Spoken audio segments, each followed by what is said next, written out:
Halo sahabat satwa, yuk kita kenalan bersama keluarga baru Royal Safari Garden. Ini dia, namanya adalah Honey, keluarga baru dari Royal Safari Garden. Dia ini adalah jenis satwa Watusi.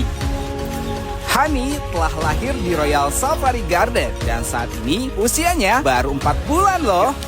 Bisa kalian lihat, tanduk Honey saat ini ukurannya masih kecil. Namun, dengan berkembangnya pertumbuhan badannya, ukuran tanduknya pun akan terus membesar.